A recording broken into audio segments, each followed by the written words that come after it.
All right. Hopefully you can hear me and see the screen. I've been having audio problems with my computer all day. So hopefully I'm not talking to myself. We'll do a housekeeping check in a minute. But what I want to unpack in this session is a unique approach to geographic or neighborhood farming. And the reason why, or what inspired this session, is a couple of different things, two different things. So number one is I had a coffee with another EXP agent, local EXP agent this morning.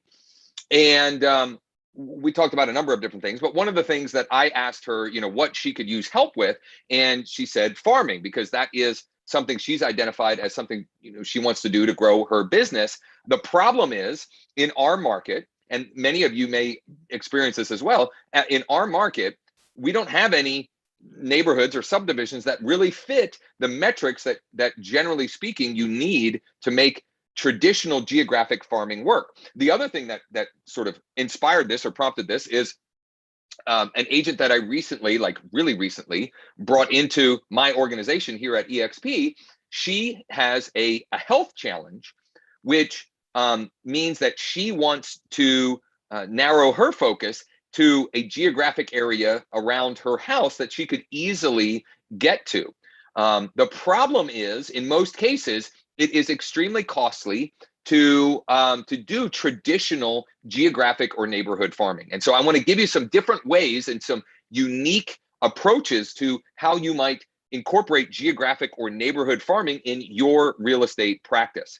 And I'm going to use a couple of different platforms and give you some different ideas and thoughts to go around. Before we do that, do me a huge favor. If you're excited about this topic, if you're, this is something that you're interested in, do me a huge favor and like, or even hit the heart button on Facebook. If you're watching on YouTube, make sure you subscribe to the channel if you haven't already, and please hit the bell to turn on notifications so you're notified of new live sessions like this. And lastly, if you're on LinkedIn, hit the like button or even the light bulb button, right? Always enjoy that. Now, let me make sure that it is working as it should and that my audio is good.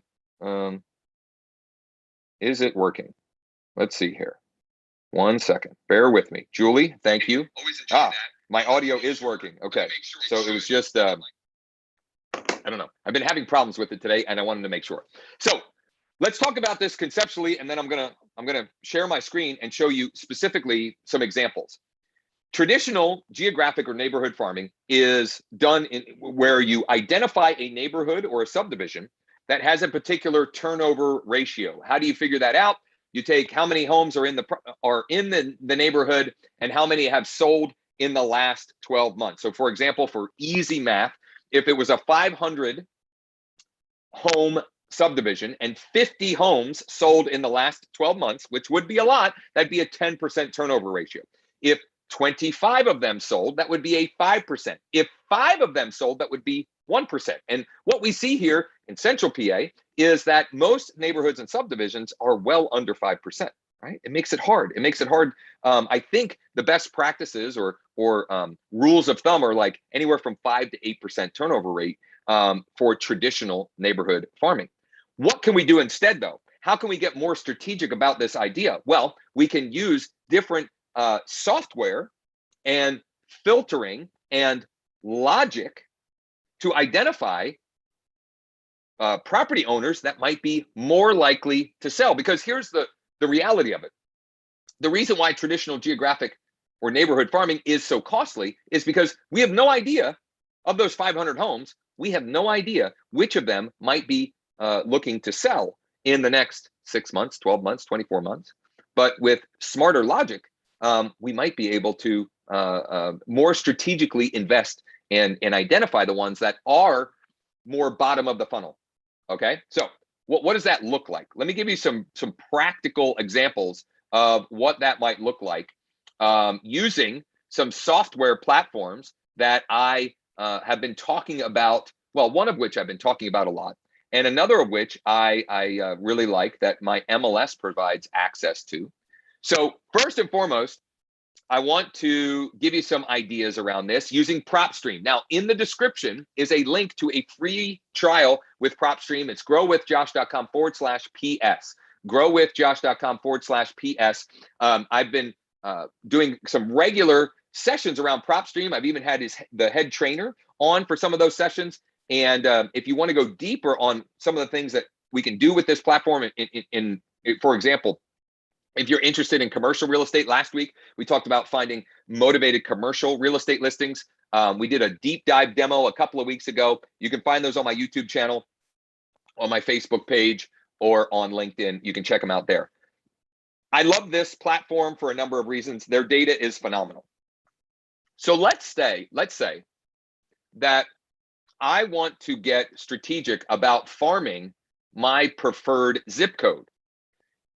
Here's the reality. If I were to geo or neighborhood farm this zip code, I would have to be, have a small fortune, right? Because when I pull this up, the number of unique properties is 16,000, right? I don't know about you, but I don't have the money to invest into marketing to 16,000 property owners. It's been a long day. Need a drink. Sugar-free strawberry lemonade. I don't know. My wife picked it up today. It's pretty good. Anyway, so how can we get more strategic about this? Well, number one, when we pull this up, I can see that there are 22 vacant properties that I could market to within this zip code. Okay. What else could I find though? What else could I do?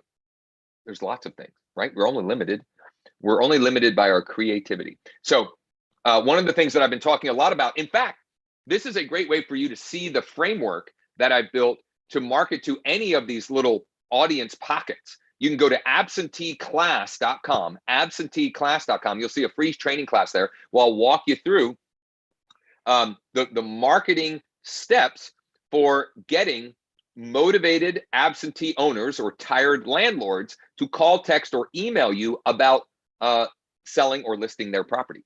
Pretty cool, right? So you can check that out, absenteeclass.com. But let's go ahead in here, and so I could do tired landlords, right? But when I do that, I got 1,800. That's still a big audience. But maybe I go tired landlords. I go MLS status that they're not on market, and then I go ownership info, and let's only work out of state or out of county. Now I've got 614. Now we're getting to more of a manageable number there. Okay, let's flip the script entirely. And in fact, I'm going to be doing a new training on this topic, which is how you can become the dominant listing agent for empty nesters and baby boomers in your market, in your zip code. But let me give you a little taste of that. I can go in here and I can go senior owners. Okay, senior owners. And actually, let's remove these criteria here. So I've got senior owners, 470. But let me take that. Let's get deeper. Let's get more, a laser scope approach to this. Let's go senior owners who, property characteristics, who own a property that is at least a minimum of 2 stories and is a single family property.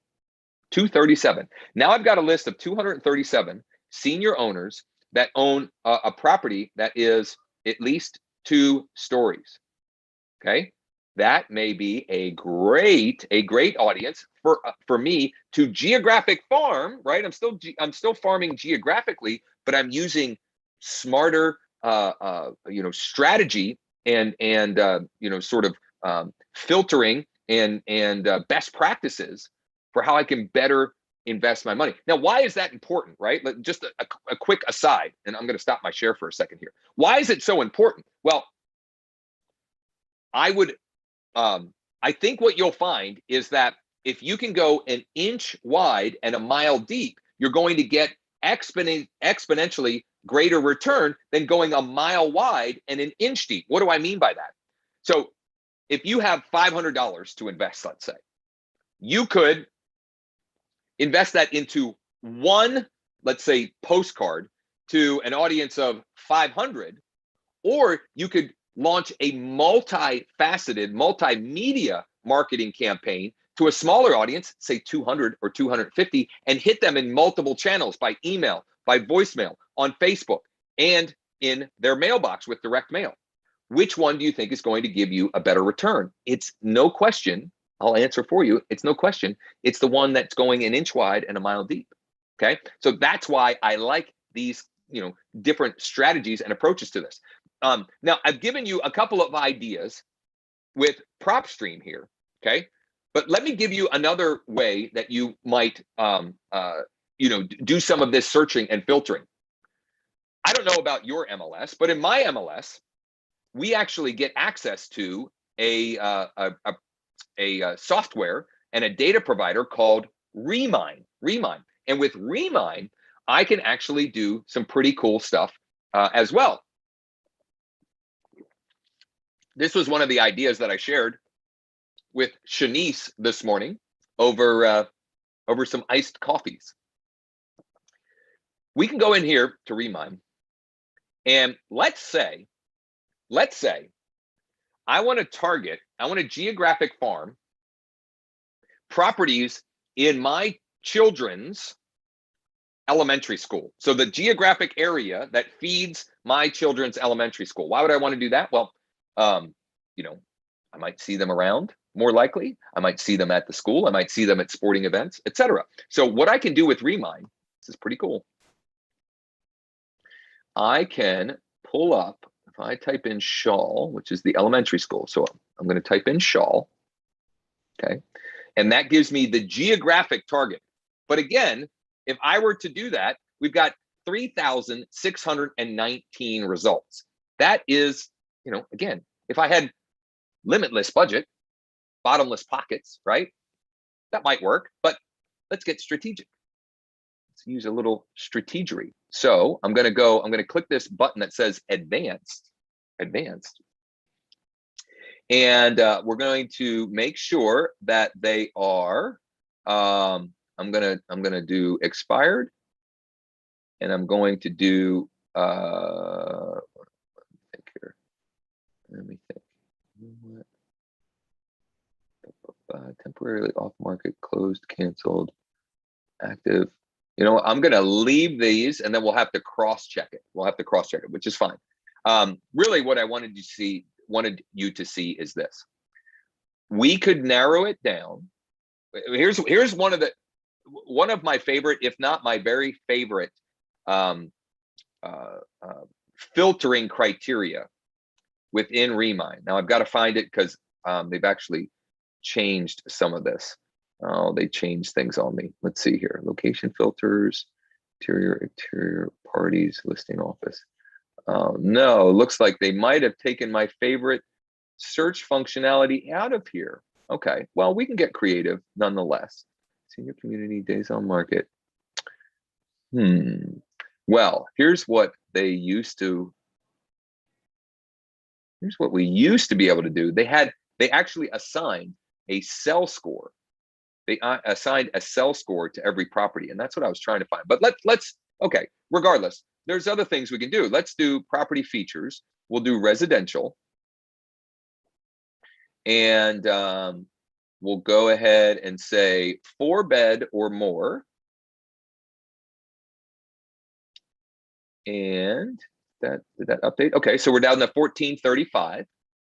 And let's see here, beds and baths, year built, zip code, county. No, I'm just making sure that I'm not missing it. No, HOA, no. Let's also maybe say that that it is an older property. So the year built is from 1900 to 1980, right? Let's see what that does. So now I've got 115. Now, all I'm doing is playing around here, okay? So that I'm just messing around with the different filtering here, but you can see how you can take a unique approach to this geographic farming. And again, the benefit of that is instead of going a mile wide and an inch deep, getting to go an inch wide and a mile deep. So if you want a deeper dive on what this might look like, okay, and a framework, a fully developed framework for diving deep with this, go to absenteeclass.com. It's a free class that you can check out, and how I apply a framework to a particular audience, in that case, absentee owners or tired landlords, okay? And that's free, 100%.